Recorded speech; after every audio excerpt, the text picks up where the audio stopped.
నమస్కారం.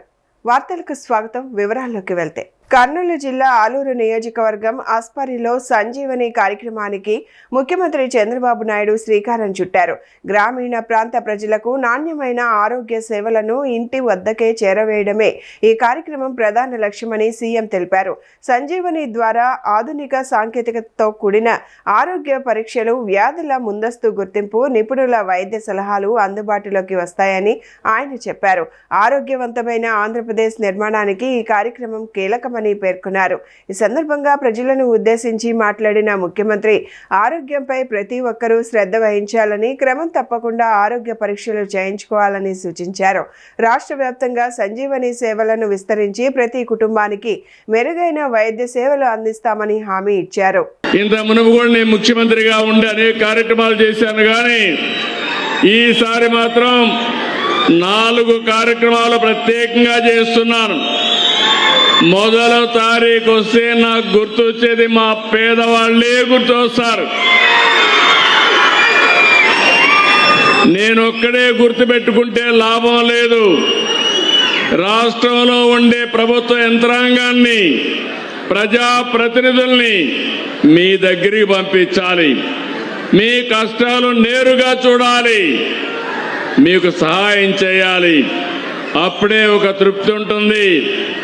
అందుకే మొదల తారీఖున అందరూ కూడా మీ తలుపు తట్టి మీకు గుడ్ మార్నింగ్ చెప్పి మీ చేతుల్లో డబ్బులు పెట్టి మీకు దండం పెట్టి వస్తున్నారు. అవునా కాదా అని అడుగుతున్నా మిమ్మల్ని. ఆ నెలంతా మీరు ఆనందంగా ఉంటారు. ఎందుకంటే మొదల తారీఖు డబ్బులు వస్తే చిన్న చిన్న కార్యక్రమాలన్నీ సుజావుగా జరిగిపోతాయి. దేశంలో ఎక్కడా ఇవ్వడం లేదు. 4,000, 6,000, 10,000 అవసరాన్ని బట్టి మంచానికే పరిమితమైతే 15,000 ఇచ్చే ఏకైక మానవత్వం ఉన్న ప్రభుత్వం ఎన్డీఏ ప్రభుత్వం. ఏదో ఒక పింఛన్లు ఇస్తేనే సరిపోదు. ఈరోజు ప్రభుత్వాన్ని మీరు చూడండి. మొన్న జూన్లో అన్నదాత సుఖీభవ, ప్రతి రైతుకు 20,000 ఇస్తాన్నాం. ఇచ్చిన మాట నిలబెట్టుకున్న ప్రభుత్వం ఈ ప్రభుత్వం. అవునంటే గట్టిగా చెప్పండి అవునని. ఇంకొక పక్కన నిన్నే తల్లికి వందనం ఇచ్చాం. మా ఆడబిడ్డలకి ఇప్పుడే మా సత్యకుమార్ గారు చెప్పారు, ఎక్కడికి పోవాలన్నా ఎవరి అనుమతి అవసరం లేదు. మీరు ఎక్కడికి ఇష్టం వచ్చిన ప్రదేశానికి పోయి మళ్ళీ ఇంటికి సేఫ్గా వచ్చే అవకాశం కల్పించాం. నాకు అన్ని కార్యక్రమాలంటే బస్సులన్నీ కిటకిటలాడుతున్నాయి, ఫుల్గా పోతున్నాయి. ఒకప్పుడు ఖాళీగా పోయే బస్సులు ఇప్పుడు ఫుల్గా తిరిగే పరిస్థితి వచ్చింది. బస్సులు కూడా కలర్ఫుల్ గా ఉన్నాయి. మగవాళ్ళ కంటే ఆడబిడ్డలే ఎక్కువ ప్రయాణం చేస్తున్నారు. ఇదొక శుభ ప్రారంభం. దేశ రాజకీయాల్లో కీలక పరిణామం చోటు చేసుకుంది. కేంద్ర విద్యాశాఖ మంత్రి ధర్మేంద్ర ప్రధాన్ తన పదవికి రాజీనామా చేశారు. తన రాజీనామా లేఖను ప్రధానమంత్రి నరేంద్ర మోదీకి సమర్పించారు. ఇటీవల జరిగిన నీట్ యూజీ పరీక్ష నిర్వహణపై తలెత్తిన వివాదాలు, ప్రశ్నాపత్రం లీక్ ఆరోపణలు, విద్యార్థుల నిరసనల నేపథ్యంలో రాజకీయ ఒత్తిడి పెరగడంతో ఆయన ఈ నిర్ణయం తీసుకున్నట్లు సమాచారం. ధర్మేంద్ర ప్రధాన్ రాజీనామాపై అధికారిక ప్రకటన వెలువడగా కేంద్ర ప్రభుత్వం తదుపరి విద్యాశాఖ బాధ్యతలను ఎవరికి అప్పగిస్తుందనే అంశంపై ఆసక్తి నెలకొంది. ఈ పరిణామం దేశ విద్యారంగంతో పాటు జాతీయ రాజకీయాల్లో కూడా ప్రాధాన్యత సంతరించుకుంది. ఈ అంశంపై కేంద్ర ప్రభుత్వం నుంచి మరిన్ని వివరాలు వెలువడాల్సి ఉంది.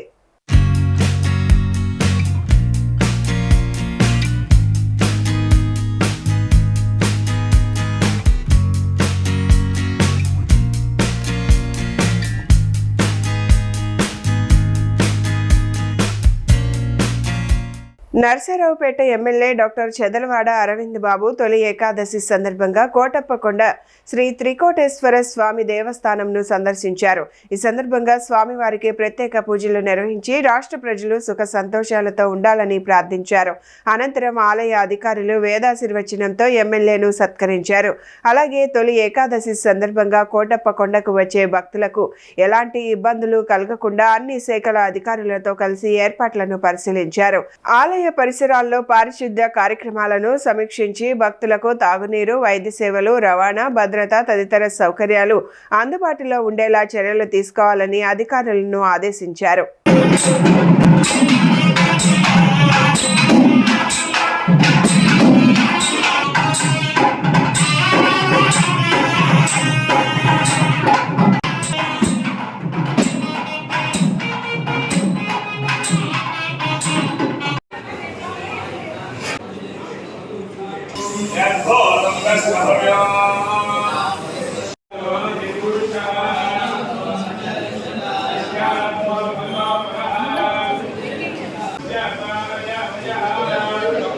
ఓం నమః శివాయ.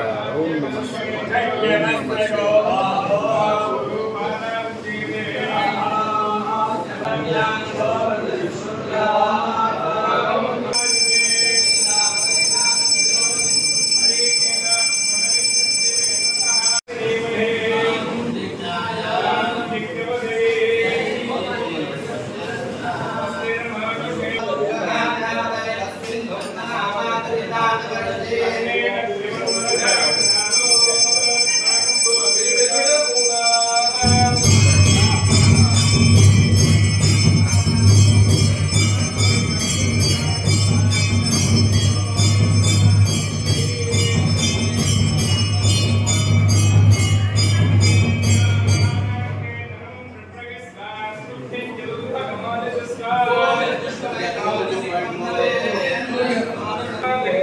ఓం నమః శివాయ. ఓం నమః శివాయ. ఓం నమః శివాయ. ఓం నమః శివాయ.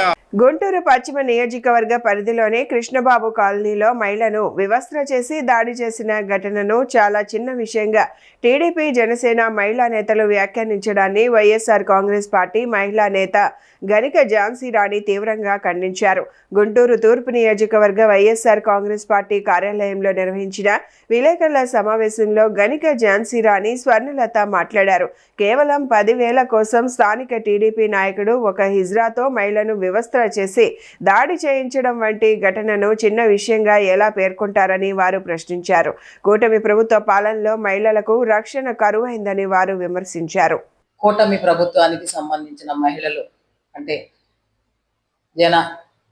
జనసేన మహిళలు కావచ్చు, అలాగే టీడీపీ మహిళా విభాగం కావచ్చు, ఒక ప్రెస్ మీట్ పెట్టారు. ఏమంటే పశ్చిమ నియోజకవర్గంలో మరి దుస్సంఘటన ఒకటి జరిగింది. మహిళను మరి అమాంఛనీయ సంఘటన ఒకటి జరిగింది. ఆవిడని వివక్షం చేస్తూ ఒక టీడీపీ సెక్రటరీ, వార్డు సెక్రటరీ చేసిన దుర్మార్గాన్ని కప్పిపుచ్చుకునే విధంగా వాళ్ళు ప్రెస్ మీట్ పెట్టి మరి నానా జాగి చేశారు. దానికి మేము కౌంటర్గా ఈరోజు ప్రెస్ మీట్ పెట్టడం జరిగింది. ఏంటంటే రెడ్ బుక్ రాజ్యాంగాన్ని నడుపుతున్నటువంటి ప్రభుత్వం, అలాగే మరి పోలీస్ యంత్రాంగాన్ని కూడా తన చేతుల్లో తీసుకుని పశ్చిమ నియోజకవర్గ ఎమ్మెల్యే ఎవరైతే ఉన్నారో గల్లా మాధవి గారు వ్యవహరిస్తున్న విధానం చూసుకుంటే, దుస్సంఘటన జరిగిన వెంటనే మరి బాధితురాలు వాళ్ళ ఆఫీస్కి వెళ్ళి మొరపెట్టుకుంటే ఆవిడ స్పందించలేదు. గల్లా మాధవి గారు స్పందించలేదు. స్పందించకపోవటం వల్లే మరి ఆ రోజు నైటే ఈ విధంగా ఆవిడని మరి బట్టలు ఉప్పదీసి నానా విధాలుగా ఆవిడని హెరా చేసేది సీసీ ఫుటేజ్ ద్వారా మా స్థానిక కార్పొరేటర్ దగ్గర నుంచి అక్కడ స్థానికంగా ఒక మహిళ ద్వారా సోషల్ మీడియాలోకి వెళ్ళింది. ఆ సోషల్ మీడియాలో పబ్లిసిటీ అవ్వటం వల్ల వాళ్ళ టీడీపీ నాయకుడిని ఎలాగా మరి కాపాడుకోవాలనే క్రమంలో పోలీసు యంత్రాంగాన్ని కూడా గల్లా మాధవి గారు మరి హ్యాండ్ ఓవర్ చేసుకోవడం జరిగి మరి సిఐ ఎవరైతే ఉన్నారో సిఐ గారికి ఆదేశాలు జారీ చేసి ఎవరు దీన్ని పబ్లిసిటీ చేశారు, ఎందుకు చేశారు అని చెప్పి ఆఫీసుకి పిలిపించుకొని మాట్లాడి దుస్సంఘటన ఎందుకు జరిగింది, ఆవిడకి ఇంత అవమానం ఎందుకు జరిగింది, ఇట్లా జరగటానికి మరి వీల్లేదు, మరి అని చెప్పి మాట్లాడే తీరుని కాకుండా మీ ఎందుకు పబ్లిసిటీ జరిగింది, ఎందుకు సోషల్ మీడియాలో వెళ్ళింది అనే విధంగానే నిన్నంతా మాట్లాడుతా ఉన్నారు తెలుగు మహిళలు, వీర మహిళలు. ఇప్పుడున్న కూటమి ప్రభుత్వం చేసే అరాచకాలు ముందు మీడియా మిత్రుల వల్ల తప్పైనా ఒప్పైనా సరే ముందు ఫస్ట్ వస్తుంది. ఎందుకంటే 2 టౌన్ లో మనం కృష్ణబాబు కాలనీలో జరిగిన సంఘటన మనందరం చూస్తూనే ఉన్నాము. దానికి తోడు జరిగిన వెంటనే గల్లామాధవి గారు వెళ్ళి ఆ మహిళను పరామర్శించకుండా ఇంట్లో కూర్చొని ఒక ప్రెస్ మీట్ పెట్టి ఇది చాలా బాధాకరం అని చెప్పిన ఏసీ రూమ్ లో కూర్చొని ఆవిడ ప్రెస్ మీట్ లో చెప్పడమే తప్పించి ఆ మహిళ దగ్గరికి వెళ్ళి అసలు ఎందుకు జరిగింది ఏంటి అనేది ఇంతవరకు ఆవిడని కలవటం గాని మాట్లాడటం గాని జరగలేదు. దానికి తోడు వైఎస్ఆర్సీపీలో ఉన్న మహిళా నాయకులందరూ వెళ్ళి ఆవిడని పరామర్శిస్తే దీన్ని ఇష్యూగా తీసుకొని వీళ్ళు పబ్లిసిటీ చేస్తున్నారు, చెందుతున్నారు అని చెప్పినాను. ఇంకా వైఎస్ఆర్సీపీ పార్టీనే బ్లేమ్ చేయడానికి చూస్తున్నారు గల్లామాధవి గారు. ఒకటి గుర్తుంచుకోండి, మీరు అనుకుంటున్నారు నా పిఏగా నేను ఒక హిజ్రాని పెట్టుకొని తనకి ఇలాంటి లైఫ్ ఇచ్చాను, ఇలాంటి హిజ్రాలు ఇంకా ముందుకు రావాలి అని మీరు అంటున్నారు. అలాంటి హిజ్రాని పెట్టుకొనే మీరు ఒక మహిళని రోడ్డు మీద బట్టలెక్క తీసి నిల్చోబెట్టారు. అది గుర్తుంచుకోండి గల్లామాధవి గారు. ఎందుకంటే ముఖ్యంగా తెలుసుకోవాల్సింది మన ఆంధ్ర రాష్ట్ర ప్రభుత్వంలో ఉన్న ప్రజలందరూ తెలుసుకోవాలి. జగన్మోహన్ రెడ్డి గారి పరిపాలనలో ఉన్నప్పుడు ప్రతి ఒక్క అక్క చెల్లెమ్మలో అందరం చాలా హ్యాపీగా ఉన్నాము. అదే ఈ కూటమి ప్రభుత్వం వచ్చిన తర్వాత ప్రతి ఒక్క ఆడపిల్ల బాధలు పడుతూనే ఉన్నారు. మహిళల ఆరోగ్యంపై అవగాహన పెంచడంతో పాటు గ్రామీణ ప్రాంతాల్లో ప్రజలకు మెరుగైన వైద్య సేవలు అందించడమే లక్ష్యంగా నిర్వహిస్తున్న స్వర్ణ గ్రామం ఆరోగ్య దర్శిని కార్యక్రమంలో భాగంగా బొప్పూడిలో మహిళారోగ్య ప్రత్యేక అవగాహన శిబిరాన్ని ఎమ్మెల్యే ప్రతిపాటి, జిల్లా కలెక్టర్ కృతికా శుక్లా ప్రారంభించారు. ఈ సందర్భంగా గ్రామంలోని అంగన్వాడీ కేంద్రాన్ని వారు పరిశీలించారు. చిన్నారులు, గర్భిణులు, బాలింతలకు అందుతున్న పౌష్టికాహారం, ఆరోగ్య సేవలపై సిబ్బందిని అడిగి తెలుసుకున్నారు. ప్రతి నెల 4వ శనివారం గ్రామాల్లో ప్రత్యేక వైద్య శిబిరాలు, ఆరోగ్య అవగాహన కార్యక్రమాలు నిర్వహించడమే ఆరోగ్య దర్శిని కార్యక్రమం ప్రధాన ఉద్దేశమని ఎమ్మెల్యే ప్రతిపాటి తెలిపారు. బలహీనంగా ఉన్నారు, ఎవరికి పౌష్టికాహారం లోపం ఉంది, ఎవరు అనారోగ్యంగా ఉన్నారు, వారికి ట్రీట్మెంట్ ఇవ్వడం జరుగుతుంది. కాబట్టి 6 సెంటర్లు ఇచ్చారు మీకు. బొప్పుడి బ్రహ్మాండంగా 243 మంది వరకు ఉన్నారు. ఒక అంగన్వాడీ కూడా విజిట్ చేద్దామంటున్నారు కలెక్టర్ గారు. బాగానే నడుస్తున్నాయా? బాగా చేస్తున్నారా టీచర్లు? ఏమన్నా లోపాలు ఉన్నాయా? మీ పిల్లలకి మంచి ఎడ్యుకేషన్ ఇవ్వాలి, మంచి పౌష్టికాహారం ఇవ్వాలి, బలహీనంగా ఉన్నటువంటి వాళ్ళని బలవంతులుగా చేయాలి. 6వ బిల్డింగ్ లేదు. 6వ బిల్డింగ్ ఇస్తారు ఇప్పుడు అంగన్వాడీలో ఎమ్మటే. మనం ఇచ్చేయచ్చు కదా, జీరాంజీలో కూడా కట్టచ్చు. 6వ బిల్డింగ్ కూడా ఇస్తాం ఇప్పుడు. కలెక్టర్ గారు నేను ఇద్దరం వచ్చాం. 6వ బిల్డింగ్ కూడా మీకు ఇవ్వటం జరుగుద్ది. అవసరమేనా? ఏది గ్రామస్తులు చెప్పండి, అవసరం అన్నాడు చేయొద్దని. ఎంతమంది మీకు అవసరం అంటారు? అందుబాటులో ఉన్నాడు చేయొద్దు, వాళ్ళకి అవసరంలా. అది మన స్వార్థం. అవసరం ఉన్నోళ్ళకి 6వ ఇవ్వటం జరుగుతుంది. నిన్న లింగంగుంట్లో వచ్చినప్పుడు మన ముఖ్యమంత్రి గారు కూడా బ్రహ్మాండంగా ఉంది, ఈ విధంగా ఉండాలి పిహెచ్సి బిల్డింగ్ అంటే అన్నారు. మంచి సైడ్ చూడండి, కావూరులాగా మోడల్గా పైన బయట గ్రీనరీ పెద్దదిగా ఉండాలి. నేను సీఎం గారు ఈ విధంగా ఉంటే బాగుంటుందని లింగంగుంటలో చెప్పారు. ఆ విధంగా మీకు అంగన్వాడీ మంచి భవనం వస్తే అక్కడ ఉండేటువంటి వాళ్ళకు కూడా మంచి ఆలోచన ఉంటుంది, ఉండాలని అనిపిస్తుంది, అక్కడ ఎక్కువసేపు స్పెండ్ చేయాలని అనిపిస్తుంది. స్వర్ణ గ్రామం మంచి గ్రామం. బొప్పొడి ముస్లిం మైనారిటీలు కూడా ఎక్కువ ఉన్నటువంటి గ్రామం. దాదాపు 4897 మంది ఉన్నారు ఈ గ్రామంలో. తెలుసా మీ అందరికి ఇంతమంది ఉన్నారని? హరిబాబు 5,000, నువ్వు ఇంకో 100 పెంచి అవుతున్నావు. బెనిఫిట్స్ ఏమైనా వస్తాయేమోనని. పొలం కూడా 2794 ఎకరాలు ఉంది. అంతేనా సోమబాబు? అదే మీరు త్యాగం చేశారు. మీ త్యాగానికి మా కలెక్టర్ గారు ఇంకా డబ్బులు ఇవ్వాలనా? ఆర్బిట్రేషన్ ఉన్నాయమ్మా, ఇవ్వండి. సమాజంలో అట్టడుగు వర్గాల వినతులకు ప్రభుత్వం అత్యంత ప్రాధాన్యతనిస్తుందని జిల్లా రెవెన్యూ అధికారి ఎన్ఎస్కే కాజావలి అన్నారు. ఎస్సీ, ఎస్టీ, దివ్యాంగుల కోసం ప్రత్యేక గ్రీవెన్స్ ను కలెక్టరేట్లోని శంకరన్ హాల్లో నిర్వహించారు. ఈ సందర్భంగా దివ్యాంగులు అందించిన అర్జీలను పరిశీలించి పరిష్కారానికి కృషి చేశారు. ఈ సందర్భంగా డిఆర్ఓ మాట్లాడుతూ ఎస్సీ, ఎస్టీ, దివ్యాంగుల సంక్షేమానికి ప్రభుత్వం అత్యంత ప్రాధాన్యత ఇస్తోందని, వారి సమస్యల పరిష్కారానికి ప్రత్యేక దృష్టి సారిస్తున్నామని తెలిపారు. ప్రతి అర్జీపై సానుకూలంగా స్పందించి అర్హత కలిగిన వారికి ప్రభుత్వ పథకాల ప్రయోజనాలు అందేలా చర్యలు తీసుకోవాలని సంబంధిత శాఖల అధికారులను ఆదేశించారు. సమస్యల పరిష్కారంలో జాప్యం లేకుండా సమన్వయంతో పనిచేయాలని సూచించారు.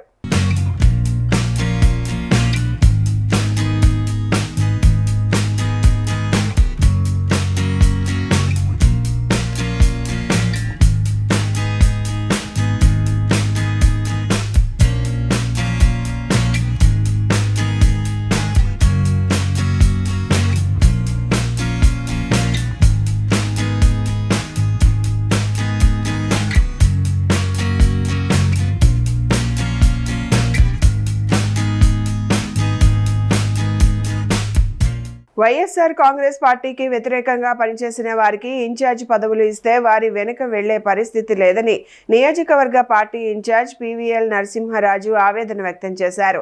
కాళ్ల మండలం పెదమిరం పార్టీ కార్యాలయంలో ఏర్పాటు చేసిన మీడియా సమావేశంలో ఆయన మాట్లాడుతూ, కష్టపడి పార్టీకి పనిచేసిన వ్యక్తులను విడనాడి పార్టీకి ఏ కార్యక్రమాలు చేపట్టని మంతెన యోగేంద్ర బాబుకు నియోజకవర్గ ఇన్ఛార్జ్ పదవి అధిష్టానం వెల్లడించడం బాధాకరంగా ఉందన్నారు.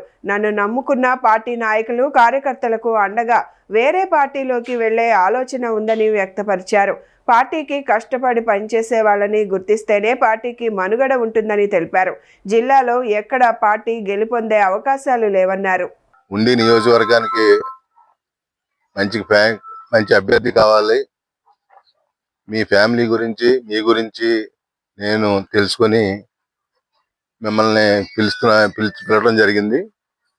నా గురించి మీరు ఉండి నియోజకవర్గానికి ఇన్ఛార్జిగా ఉండి పోటీ చేయాలని చెప్పి హైదరాబాద్లో నన్ను రిక్వెస్ట్ చేయడం జరిగింది. నేను ఆనాడే చెప్పాను, ఉండి పార్టీ నెగ్గడం కష్టం సార్, నేనైనా హైదరాబాద్లో వ్యాపారం చేసుకుంటున్నాను, నేను ప్రత్యక్ష రాజకీయాలు కూడా ఎప్పుడు లేనంటే లేదు, మీ గురించి అన్ని ఎంక్వైరీ చేసి నేను పిలిపించుకున్నాను, నా గురించి నువ్వు చేయాలంటే నేను ఆయన చేత కండువా వేయించుకుని ఆయనకి ఆ రోజు మాట ఇవ్వడం జరిగింది. నేను నిక్కచ్చిగా కూడా మాట్లాడటం జరిగింది. ఆ రోజుని నేను మీ మాట కోసం నిలబడుతున్నాను, ₹1 మీ దగ్గర నుంచి నేను ఆశించను, ఆ డబ్బులతో నేను ఖర్చు పెట్టుకుని మీకోసం నిలబడతాను, ఓడిపోతానని తెలుసు కూడా నేను మీకోసం నిలబడుతున్నానని నిక్కచ్చిగా ఆయనతో చెప్పడం జరిగింది. అలాగే ఆ డబ్బులతోటి ఎలక్షన్ అంతా కూడా ఖర్చు పెట్టి చేసుకున్నాను. ఓడిపోయినా సరే పార్టీని వదలకుండా మళ్ళీ పార్టీ అధికారంలో ఉన్న ఇన్ఛార్జిగా ఉండి అందరికీ మేలు చేశాను. కానీ ఇక్కడ ₹1 లంచం తీసుకుంటాం కానీ, అది పార్టీని అడ్డం పెట్టి పైరవీలు చేసి డబ్బు సంపాదించడం కానీ లేకుండా మరి నిజాయితీగా జగన్ గౌరవం నిలబడేలాగే ఉండిగా నియోజకవర్గంలో పనిచేయటం జరిగింది. మధ్యలో 1 సంవత్సరం నన్ను ఇన్ఛార్జిగా తప్పించినా నేనేమి మాట్లాడలేదు, పార్టీలో క్రియాశీలంగా పనిచేస్తూనే ఉన్నాను. మళ్ళీ ఆయనే గుర్తించి నన్ను మళ్ళీ ఇన్ఛార్జ్ ఇచ్చి డిసిసిబి చైర్మన్ కూడా చేయటం జరిగింది. దానికి ఆయనకు ప్రత్యేక ధన్యవాదాలు తెలియజేసుకుంటున్నాను. మరి రెండోసారి కూడా నేను పోటీ చేయనని చెప్పి మరి నేను హైదరాబాద్ కూడా వెళ్తే మళ్ళీ జగన్ గారే గౌరవంపి తప్పనిసరిగా ఈసారి నెగ్గుతాడు, తప్పనిసరిగా నిలబడమని చెప్పి నన్ను మళ్ళీ వెనక్కి తీసుకొచ్చి రెండోసారి టికెట్ కూడా ఇవ్వడం జరిగింది. ప్రభుత్వం అత్యంత ప్రతిష్టాత్మకంగా నిర్వహిస్తున్న కార్యక్రమం గురుకుల పాఠశాల ప్రిన్సిపల్ డాక్టర్ వైటీఎస్ రాజు ఆధ్వర్యంలో మెగా పేరెంట్స్ డే 4.0 ఘనంగా నిర్వహించారు. ఈ కార్యక్రమానికి ముఖ్య అతిథులుగా EO Suryaprakash, parents committee chairman సభ్యులు పాల్గొన్నారు. ప్రిన్సిపల్ రాజు మాట్లాడుతూ, ప్రభుత్వం విద్యార్థులకు అందిస్తున్న తల్లికి వందనం గురించి విద్యార్థుల తల్లిదండ్రులకు వివరాలు అందించారు. ఈ కార్యక్రమం ద్వారా పాఠశాలల్లో ఉపాధ్యాయులకు, పిల్లల తల్లిదండ్రులకు పిల్లల ప్రవర్తన, వారి విద్యాభ్యాసంపై వివరాలు పూర్తిగా తెలుసుకోవచ్చని అన్నారు. ప్రభుత్వం చెప్పిన మేరకు వేళ పేటీఎం అంటూ పేరెంట్స్ టీచర్స్ మీటింగ్ అని ఇక్కడ సమనాస వరిచింతలపూడి సమనాస అనే గ్రామంలో ఏర్పాటు చేయడం జరిగిందండి. చాలా బాగా జరిగింది, చాలా మంచి ప్రోగ్రామ్ కూడా. ఎందుకంటే పేరెంట్స్ టీచర్స్ ఇద్దరు కూడా కోఆర్డినేషన్ తోనే పిల్లల భవిష్యత్తు ఉంటది. అందుకని చాలా మంచి కార్యక్రమం తలపెట్టింది ప్రభుత్వం.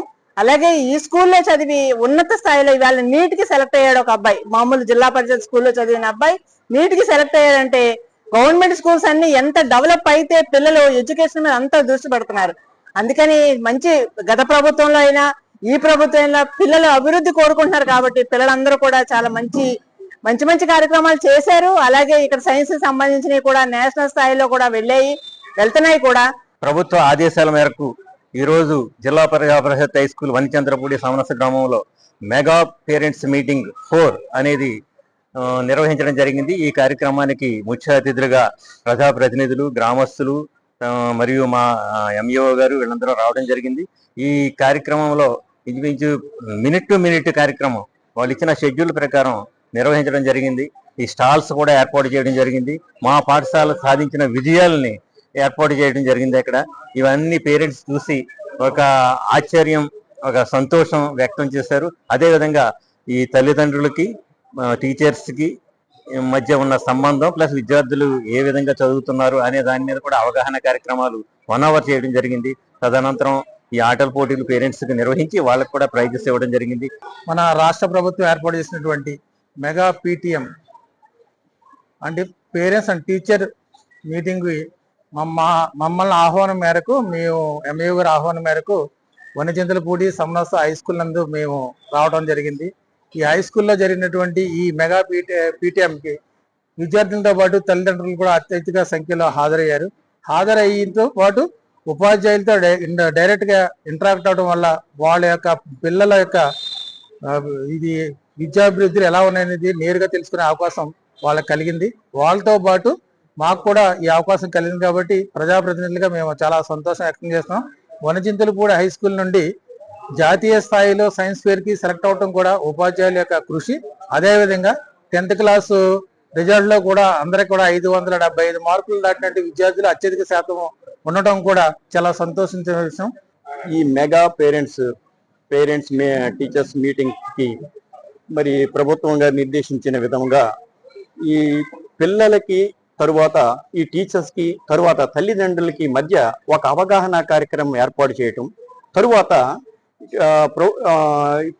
ప్రభుత్వ పరంగా లీప్ అనే కార్యక్రమం ఒకటి ఏర్పాటు చేశారు. ఆ లీప్ లో మెయిన్ ఏంటంటే డైరెక్ట్ పేరెంట్స్ కే తమ పిల్లలు ఏ స్థితిలో ఉన్నారు, స్కూల్కి అటెండ్ అయ్యారా లేదా, లేకపోతే వాళ్ళ మార్కుల స్థాయి ఏ విధంగా ఉంది, వాళ్ళ అభ్యసన సామర్థ్యాలు ఏ విధంగా ఉన్నాయనే దాని మీద ఆ లీపులు కూడా ఏర్పాటు చేశారు. ఆ లీప్ లో స్వయంగా చూసుకుని ప్రతి తల్లిదండ్రి కూడా తమ పిల్లల యొక్క ప్రోగ్రెస్ ని చూసుకునే అవకాశం ఉంది. అదే విధంగా మరి వాళ్ళకి బుక్స్ ఇవ్వటం కానీ లేదా ఏ కార్యక్రమాలు అయితే అమలు పరుస్తూ వాళ్ళు ఏ విధమైనటువంటి ప్రోగ్రెస్ కావాలని కోరుకుంటున్నారో అది ప్రతిదీ తెలుసుకునే అవకాశం ఉంది. ఈ విషయాల్ని మెయిన్ గా మీరు తల్లిదండ్రులకు అవగాహన పరచాలనేది ఒక ఉద్దేశము. తరువాత మెయిన్ ఏంటంటే ఈ రోజున పిల్లలకి తల్లిదండ్రులకి మధ్య ఒక అవగాహన లోపంతో కొద్ది కాలం తర్వాత క్రమశిక్షణ రాహిత్యం ఏర్పడుతుంది.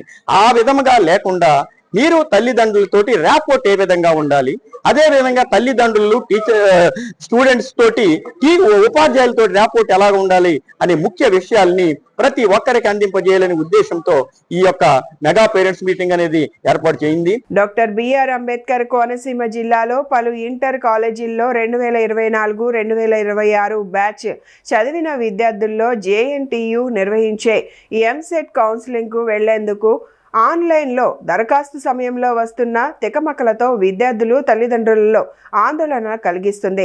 ఈ నెల 20 నుండి మొదలైన ఎంసెట్ కౌన్సిలింగ్ కు వెళ్లేందుకు జిల్లాలోని వందలాది మంది విద్యార్థులు నెట్ సెంటర్లకు క్యూ కడుతున్న సమయంలో దరఖాస్తు అప్లికేషన్ దాఖలు చేస్తున్నప్పుడు పాఠశాల కాలేజీల స్టడీ ధృవీకరణ పత్రాల్లో ఉన్న జిల్లా పేరులో పశ్చిమ గోదావరి, ఏలూరు జిల్లాలుగా చూపించడంతో ఆన్లైన్ సెంటర్ దారులు దరఖాస్తులను నిరాకరణ చేస్తున్నారు.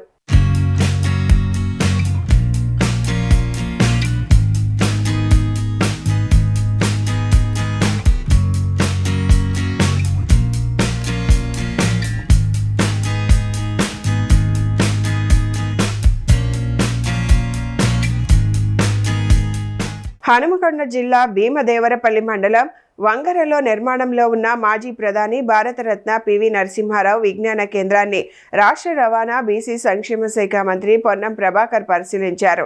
Photo gallery, science museum, amphitheatre, auditorium, ధ్యాన మందిరం తదితర విభాగాలను సందర్శించి నిర్మాణ పనులను వేగంగా పూర్తి చేయాలని అధికారులకు ఆదేశించారు.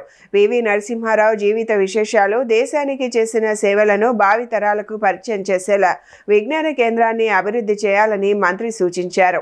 ఈరోజు వంటి ప్రకృతి వైపరీత్యం ఎలినినో ఏ విధంగా గ్రామీణ ప్రాంతాల్లో రైతులకు ఇబ్బంది లేకుండా, ప్రజలకు ఇబ్బంది లేకుండా మనం ఏ విధమైనటువంటి ప్రజలకు అవగాహన కలిగించాలి అనే అంశానికి సంబంధించి ఈరోజు ఇక్కడ మనం సమావేశం పెట్టుకో. సిద్దిపేట కలెక్టర్ గారు 3 మండలాలు మున్సిపాలిటీ, అదేవిధంగా కరీంనగర్ కలెక్టర్ గారికి 2 మండలాలు, హన్మకొండ మండలానికి 2, హన్మకొండ కలెక్టర్ గారికి 2 మండలాలు. విచిత్రమైనటువంటి కానీ ఆ 3 కలెక్టర్లకు సంబంధించినటువంటి అంశాలు ఉండడం వల్ల గతంలో కూడా 3 జిల్లా కలెక్టర్ ఆల్మోస్ట్ 1.5 years 2 years కింద 3 జిల్లా కలెక్టర్లతో ఇక్కడ ఈ విధంగా సమావేశం ఇక్కడనే ఆర్టీఓ కాంప్లెక్స్ ఏర్పాటు చేసుకున్నాం. ఇంకా ఉండాలనేటువంటి నా విజ్ఞప్తి మేరకు ఇక్కడ ఇచ్చేసినటువంటి 3 కలెక్టర్లకు కూడా ధన్యవాదాలు తెలియజేస్తూ మిగతా అధికారులందరూ కూడా నేను ఫస్ట్ నుంచి కోరుతా ఉన్నాను. ప్రభుత్వం పాలసీ తీసుకొని ప్రభుత్వం అంతా కూడా క్షేత్రస్థాయి అధికారులు ఇక్కడ ఈ నియోజకవర్గంలో స్వేచ్ఛగా ఎటువంటి వాటి పెరిగితే బాగుంటుంది. కానీ ఒకవేళ కరువు చాలా తీవ్రత ఉంటే భవిష్యత్తులో తాగునీటి కూడా ఇబ్బంది ఏర్పడుతుంది. కాబట్టి అది ఏర్పడకుండా ఉండడానికి సంబంధించిన చర్యలు, సాగునీరు, అదేవిధంగా వీటితో పాటుగా వాటన్నింటికి సంబంధించి చేయాలని సందర్భంలో కోరుతూ ముఖ్యంగా మరి ప్రణాళిక శాఖ ఉన్నటువంటి ప్రస్తుత పరిస్థితిని దానికి అవకాశం ఉంది. దానికి సంబంధించి ఇంతకుముందు చెప్పిన ఎనిమల్ హస్బెండరీకి సంబంధించి, అదేవిధంగా drinking water and ground water రెండింటికి సంబంధించి, అదేవిధంగా గ్రామీణ నీటి సరఫరా త్రాగునీరు, తర్వాత సేమ్ డిఆర్డిఓలు ఎండిఓల ద్వారా గ్రామ కార్యదర్శులు ఇప్పటికే ప్రభుత్వం నుంచి నిర్దేశం వచ్చింది. ఎప్పుడు వాటర్ బాగా మనకు అందుబాటులో ఉంటే మనం ఎప్పుడు గ్రౌండ్ వాటర్ను డెవలప్మెంట్ చేయడానికి ఆలోచన చేయం. కానీ ఇప్పుడు పడుతున్నటువంటి ప్రతి వర్షం చుక్క గ్రౌండ్ వాటర్ కింద డెవలప్మెంట్ చేసుకోవాలి. కాబట్టి ఇంకుడు గుంతలకు విజిఎస్ కింద, విబిజీ రామ్జీ కింద కూడా ఇంకుడు గుంతలకు స్కోప్ ఉంది. దానికి నేను జిల్లా కలెక్టర్ అందరినీ కొడతాను. కొంత టార్గెట్ ఫిక్స్ చేసి చూపెట్టడానికి అవకాశం ఉంటుంది. మండలంలో ఉన్న ఆఫీసులు కొన్ని విషయాలు ఉన్నాయి, అక్కడ కంపల్సరీ ఇటువంటి అన్ని మనం చేసుకోగలిగితే భవిష్యత్తులో ఎక్కడ ఇబ్బంది రాదు అనేటువంటిది నా ఆలోచన. కాబట్టి ఆ దిశలో మరి ఉండాలని కోరుకుంటూ ప్రపంచ ఐవీఎఫ్ దినోత్సవాన్ని పురస్కరించుకొని తెలంగాణలో ప్రముఖ ఫెర్టిలిటీ కేర్ నెట్వర్క్ పేరుగాంచిన ఫెర్టీ9కు ఈ ఏడాది అంతర్జాతీయ స్థాయిలో విశిష్ట గుర్తింపు లభించింది. ఇందులో భాగంగా ఫెర్టీ9 క్లినిక్ బృందం ప్రపంచ ప్రఖ్యాత సదస్సుల్లో తమ పరిశోధన పత్రాలను సమర్పించి సంస్థ ప్రతిష్టను మరింత పెంచింది. ఫెర్టీ9 తెలంగాణ, ఆంధ్రప్రదేశ్ రాష్ట్రాల్లో 11 ఫెర్టిలిటీ కేంద్రాల ద్వారా సేవలు అందిస్తోంది. వరంగల్ ఫెర్టిలిటీ సెంటర్ అత్యాధునిక వైద్య సాంకేతికత, అనుభవజ్ఞులైన వైద్య నిపుణులు, ప్రపంచ స్థాయి ఫెర్టిలిటీ చికిత్సలతో వేలాది మంది దంపతులకు తల్లిదండ్రులయ్యే ఆనందాన్ని అందిస్తోంది.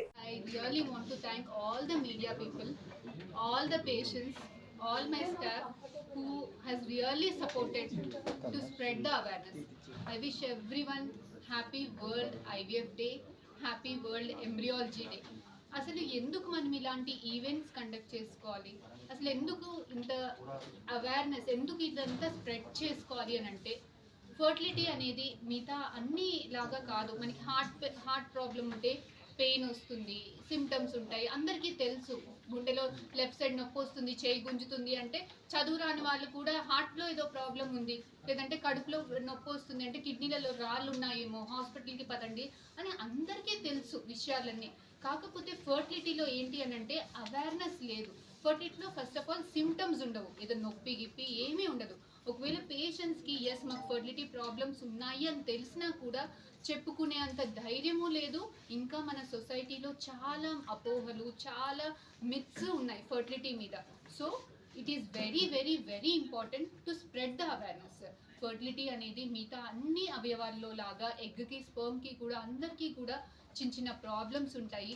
ఈ అవేర్నెస్ ఎందుకు స్ప్రెడ్ చేయాలి అని అంటే ఇనీషియల్ స్టేజెస్లోనే మనకి చిన్న వయసులో అంటే 35 ఇయర్స్ 40 ఇయర్స్లో కాకుండా 25-30 ఇయర్స్లోనే మనం బేసిక్ ఫర్టిలిటీ ఎవాల్యుయేషన్ చేసుకొని చిన్న ప్రాబ్లమ్స్ ఉన్నప్పుడే చూపెట్టుకుంటే మనకి ఏంటి అని అంటే చిన్న మెడిసిన్స్ చిన్న వాటిలతోటి చిన్న ట్రీట్మెంట్స్ తోటి మనకి ప్రెగ్నెన్సీ అనేది వస్తుంది. అలా కాకుండా మా అత్తకి లేట్గా పుట్టినారు, మా ఆడపడుచుకి లేట్గా పుట్టినారు, మా వంశంలో లేట్ పెళ్ళై ఇన్ని రోజులే కదా, అంత పెద్ద ట్రీట్మెంట్స్ ఎందుకు, ఏం ప్రాబ్లం లేదు, భార్య భర్త బాగానే కలిసి ఉంటున్నాం కదా, మనకి ఏం ప్రాబ్లం లేదు, ఇలాంటి అపోహలన్నిటిలో కూడా ఐవీఎఫ్ అంటే ఇన్ని ఇంజెక్షన్స్ ఉంటాయి, సైడ్ ఎఫెక్ట్స్ ఉంటాయేమో, బేబీస్ ఆర్టిఫిషియల్ బేబీస్ ఏమో, మన ఎగ్ మన స్పర్మ్ కాదేమో, ఇలాంటి అపోహలన్నిటి వల్ల ఫర్టిలిటీ సెంటర్కి రావడానికి చాలా డిలే చేస్తున్నారు. ఎప్పుడు వస్తున్నారు 35 ఇయర్స్ 40 ఇయర్స్, ఇంకా వాళ్ళకి అనిపిస్తుంది ఇప్పుడు కాకపోతే ఇక కాదు ప్రెగ్నెన్సీ అన్న టైంలో వచ్చేసరికి మనకి ఆడవాళ్ళల్లో ఏంటి అని అంటే ఏజ్తో పాటు ఎగ్ నెంబరు తక్కువైపోతుంది, క్వాలిటీ కూడా తక్కువైపోతుంది. ఆఫ్టర్ 35 ఇయర్స్ ఎగ్స్లో జెనెటిక్ అబ్నార్మాలిటీస్ కూడా ఉంటాయి. అలాగే మగవాళ్ళల్లో కూడా ఏజ్తో పాటు క్వాలిటీ డిక్లైన్ అవుతుంది. సో మనకి ఏమవుతుంది, వీళ్ళు 35 ఇయర్స్ వచ్చేసరికి ఆ ప్రెగ్నెన్సీస్ ఎగ్స్ తక్కువ అవడం వల్ల, స్పర్మ్స్ తక్కువ అవడం వల్ల చిన్న మెడిసిన్స్ తోటి ప్రెగ్నెన్సీస్ రావట్లేదు. చాలామంది పేషెంట్స్కి అడ్వాన్స్డ్ ట్రీట్మెంట్స్ దాకా వెళ్లాల్సింది ఉంటుంది. చాలామంది పేషెంట్స్కి ఈ మధ్య ఎగ్స్ అయిపోవడం వల్ల డోనర్స్ కూడా ఆప్ట్ చేయాల్సింది ఉంటుంది. ఎల్నినో ప్రభావంతో వర్షాభావ పరిస్థితులు నెలకొన్న నేపథ్యంలో రైతులు తక్కువ నీటి అవసరమయ్యే ఆరుతడి ప్రత్యామ్నాయ పంటలను సాగు చేసి అధిక ఆదాయం పొందాలని హనుమకొండ జిల్లా కలెక్టర్ చాహద్ బాజ్పాయ్ సూచించారు. ఐనవోలు మండలం సింగారం పున్నేలు గ్రామాల్లో పర్యటించిన కలెక్టర్ రైతులు సాగు చేస్తున్న పెసర, ఆయిల్ పామ్ పంటలతో పాటు మామిడి తోటలను క్షేత్రస్థాయిలో పరిశీలించారు. సింగారం గ్రామానికి చెందిన రైతు ఆకారపు పురుషోత్తం రెడ్డి 3 ఎకరాల్లో ఎల్నినో ప్రభావాన్ని దృష్టిలో ఉంచుకొని తక్కువ నీటి వినియోగంతో పెసర పంటను సాగు చేయడాన్ని కలెక్టర్ అభినందించారు. అనంతరం రైతులతో మాట్లాడి ప్రస్తుత వర్షాభావ పరిస్థితుల్లో వరికి బదులుగా ఏ ఏ పంటలు అనుకూలంగా ఉంటాయో తెలుసుకున్నారు. మనకు 60 to 65 డేస్ పక్కన కూడా వేస్తుంది. మనం అనుకున్న పొలం 30 డేస్ కాకుండా ఇంకొక 30 డేస్లో మనకు పాడ్ ఫార్మేషన్ వచ్చేస్తుంది. హైట్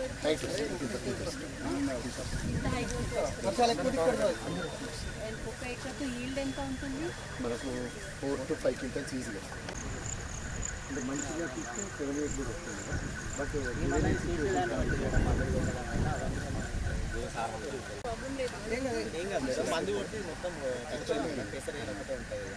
ఇది క్రాప్ కవర్ ఇది కడకుంది మేడం, అక్కడ మంచిగా లోపల సైడ్ మేడం.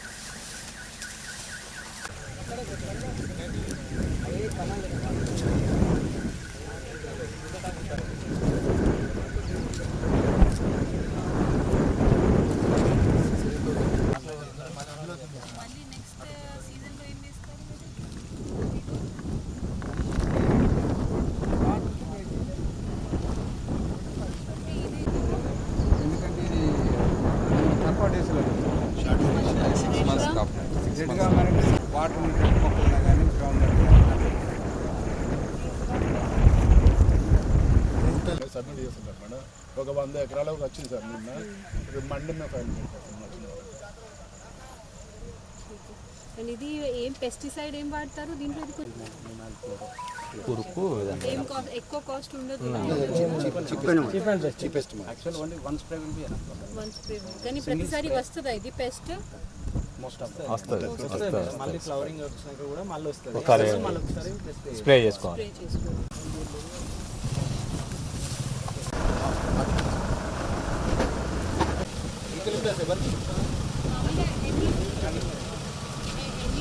తీసుకువెళ్తారు. దీనికి ఎంత ఆల్మోస్ట్ ఎంత ఇన్కమ్ వస్తుంది ఒక ఎకర్తో?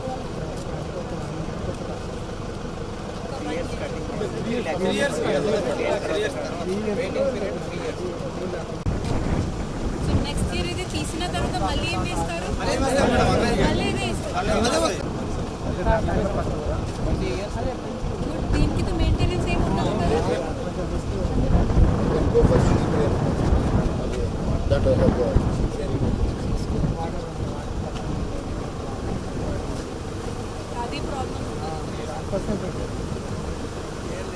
ఈ వార్తలు ఇంతటితో సమాప్తం. నమస్కారం.